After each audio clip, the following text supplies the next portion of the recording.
नमस्कार साथियों, दृष्टि एचएस पर आप सभी का स्वागत है। साथियों, चर्चा करते हैं एक ऐसे मुद्दे की जो कि एक छोटे से गांव से शुरू हुआ। हांसी में एक छोटा सा गांव है, चनौद गांव, वहां से शुरू हुआ और अब पूरे प्रदेश में ये मुद्दा फैल चुका है। हर न्यूज़पेपर में, हर हेडलाइन में इस मुद्दे के बारे में जरूर मेंशन है, जरूर जिक्र किया हुआ है। अब ये मुद्दा क्या है, थोड़ा सा देखते हैं। साथियों, हांसी में एक चनौद गांव है और इस गांव में गंभीर पेयजल का जो संकट है वो आ चुका है।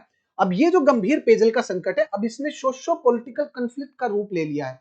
किसान जो यूनियन है उसने भी इस से संबंधित अपना जो सपोर्ट है, समर्थन है, वो दिया है। और ये मुद्दा क्या है वो देखते हैं। देखिए, चनौद गांव की ये डिमांड है कि चनौद गांव को निर्बाध पेयजल आपूर्ति है वो सुनिश्चित उसकी की जाए। अब उसके बाद जो वर्तमान जो स्थिति है उसके बारे में चर्चा करनी पड़ेगी और संबंधित उसके बारे में भी देखेंगे कि जो आंदोलन से संबंधित जो चेतावनी है कि 6 जुलाई तक यदि आपने ऐसा नहीं किया जैसा हम चाह रहे हैं, कि जिससे हमारी जो जल आपूर्ति है उसको आप सुनिश्चित करेंगे कि निर्बाध जो पेयजल आपूर्ति है, यदि आपने 6 जुलाई तक उसको निश्चित सुनिश्चित नहीं किया और जिस प्रकार से हम चाहते हैं उस प्रकार से, तो उसके बाद जो एजिटेशन मतलब उसके बाद आंदोलन की घोषणा है वो कर दी जाएगी और रूपरेखा वो भी हम लोग अपने आप डिसाइड करेंगे और किसान यूनियन का हमारे पास समर्थन तो है ही। साथियों, चलिए देखते हैं, आगे चलते हैं। देखिए, ये मुद्दा क्या है? मुद्दा ये है, टी कनेक्शन का मुद्दा है, इंफ्रास्ट्रक्चर डिस्प्यूट है। बात क्या है? बात ऐसी है कि शहर जो पाइपलाइन जाती है, मतलब उस गांव के जस्ट पास से एक शहर पाइपलाइन जाती है और उस शहर पाइपलाइन से पहले क्या था कि चनौत गांव को भी एक कनेक्शन था, मतलब टी टाइप ऑफ कनेक्शन बोलते हैं इसको। लेकिन अभी कुछ समय पहले ये जो टी कनेक्शन है इसको कट कर दिया गया। ये जो पाइपलाइन की जो व्यवस्था थी ये जानबूझकर हटा दी गई है, गांव वालों का इस प्रकार से मानना है और जो प्रशासन है उसका मानना अलग है। इसके लिए फिर जो गांव के जो लोग हैं उन्होंने आवाज उठाई कि प्लीज इसको रिस्टोर कीजिए, क्योंकि हमारा जो गांव है उसमें पानी का संकट आ चुका है और जब तक आप इसको रिस्टोर नहीं करते हैं, जब तक हम ऐसी एजिटेशन करेंगे और धरना प्रदर्शन देंगे और 6 जुलाई तक यदि आपने इसको रिस्टोर नहीं किया तो फिर उसके बाद जो कोर्स ऑफ एक्शन होगा, पूरा का पूरा जो किसान यूनियन है वो मिलकर के डिसाइड करेगा, क्योंकि प्रदेश में बहुत सारे अलग अलग ग्रुपों ने इसको समर्थन दिया है। अब ये किसानों की एकमात्र मांग क्या है कि अनोत जो गांव है उसमें दोबारा सिटी पाइपलाइन से जो टी कनेक्शन है उसको जोड़ा जाए, ये उनकी मांग है।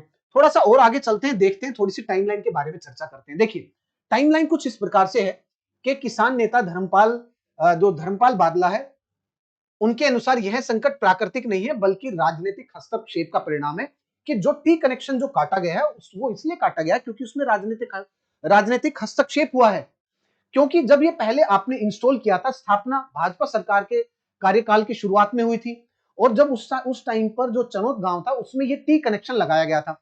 लेकिन बाद में पॉलिटिकल इंटरवेंशन के कारण और एमएलए जो विनोद बयाना है उनका भी नाम आया है कि हांसी के जो विधायक है विनोद बयाना के कथित निर्देश पर प्रशासन द्वारा इस टी पॉइंट को हटवाया गया। मतलब लाइमलाइट में ये एमएलए आ रहे हैं विनोद बयाना के, इनके कारण ये जो है हटवाया गया है। और मे भी हो सकता है कि राजनीतिक मुद्दा हो, ये तो जांच का विषय है कि राजनीतिक मुद्दा है या नहीं है। बाकी इनका नाम सामने आ रहा है और उसी के कारण जो फार्मर जो प्रोटेस्ट है, मतलब आंदोलन है, उसने जन्म लिया है और किसानों की ये मांग है कि हमारे जो पानी का जो अधिकार है, वोटर्स राइट है, अब ये उसकी तरफ शिफ्ट हो गया है। मतलब गांव की एक जो समस्या थी, अब ये फार्मर्स राइट की तरफ पहुंच गई और भी वोटर राइट की तरफ, और पूरे के पूरे प्रदेश में अब ये चीज फैल चुकी है। और थोड़ा सा देखते हैं, आगे चल के देखते हैं। देखिए, अब लगभग लगभग जो हरियाणा का जो पूरा का पूरा एरिया, देखिए पूरे जो क्षेत्र है, 23 डिस्ट्रिक्ट है हरियाणा के, सभी 23 जिलों में एक साथ अब यह अभियान चलाया गया सिंक्रोनाइज्ड एक्शन में। 23 जिलों में सिंक्रोनाइज्ड एक्शन में कोर डिमांड है। क्या डिमांड है कि पहली बात तो गांव के जो गांव में है वो पानी पेयजल है उसको रिस्टोर किया जाए, टी कनेक्शन को रिस्टोर किया जाए, और यदि आप ऐसा नहीं करेंगे तो इसको एक राजनीतिक मुद्दा बना करके मास मोबिलाइजेशन, मतलब जन समुदाय को इकट्ठा किया जाएगा इसके अगेंस्ट। सो इसीलिए यह जो आंदोलन है अब केवल हांसी तक सीमित नहीं बल्कि भारतीय किसान यूनियन ने भी इसको नोटिस करके और अपना समर्थन दिया है इसको। अब उसके अलावा और इससे संबंधित क्या पॉइंट है, इससे संबंधित और पॉइंट आप देख सकते हैं। हम लोग मेनली जो पॉइंट ऑफ डिस्कस कर चुके हैं, लेकिन इसके बाद एक और जो अल्टीमेटम है वो देखते हैं और ये बड़ा इंटरेस्टिंग है। 6 जुलाई अल्टीमेटम एंड द क्लाइमेक्स। देखिए, किसान नेता विकास जो सीसर है उन्होंने कहा, विकास सीसर ने कहा कि 6 जुलाई तक की अल्टीमेटम है, 6 जुलाई तक की टाइमलाइन है। यदि सरकार कोई भी और इसको एक्शन नहीं लेती, मतलब सरकार रिस्टोर नहीं करती है, पहली बात तो टी कनेक्शन को, तो हम 6 जुलाई के बाद पहले तो अपनी जो फ्यूचर कोर्स ऑफ एक्शन, मतलब अपनी फ्यूचर जो स्ट्रेटजी है वो डिसाइड करेंगे, और इसका पूरा अधिकार रहेगा कि हम फ्यूचर में अपना आंदोलन किस प्रकार से लेकर के जाएं, क्या उग्र होगा या किस प्रकार से होगा। मतलब सरकार को 6 तारीख का अल्टीमेटम दिया गया है, और अल्टीमेटम टेक अवे क्या है कि प्रशासन के पास सीमित विंडो है, सीमित विंडो है अपॉर्चुनिटी में, इसको भी अब तो अपना ठीक करना चाहे तो कर लीजिए, नहीं तो 6 जुलाई के बाद यह पेयजल विवाद एक बड़े एजिटेशन में बदल सकता है। सो साथियों, ये था पूरा का पूरा मुद्दा, और ये मुद्दा एक इसलिए भी है, आने वाले भविष्य में ऐसे मुद्दे और भी हो सकते हैं, क्योंकि यदि जब तक आप पूरा का पूरा जल संकट के बारे में नहीं सोचेंगे, मतलब होलिस्टिक यदि आपकी प्लानिंग नहीं होगी, तब तक ऐसे मुद्दे भविष्य में भी आएंगे। देखिए, ये जो एरिया है पूरा हरियाणा का एरिया, ये एरिड और सेमी एरिड क्षेत्र में आता है, वैसे ही पानी की बहुत कमी है, और उसी के साथ साथ रॉन्ग क्रॉपिंग पैटर्न के कारण जो भूजल है वो भी बहुत नीचे चला गया। अच्छा, जो पानी कैनाल सिस्टम के थ्रू आता था, उसमें राज्यों में आपस में डिस्प्यूट है बहुत सारे।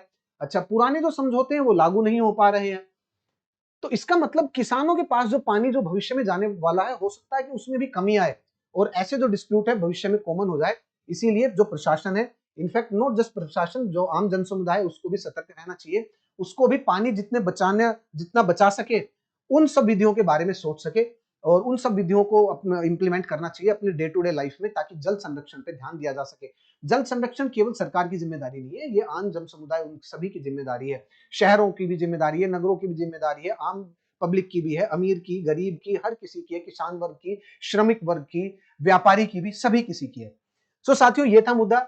एक बार कमेंट सेक्शन में बताइए कि आपको सेशन कैसा लगा, और आज के सेशन में इतना ही। Thank you very much. जय हिंद, जय भारत, नमस्कार साथियों।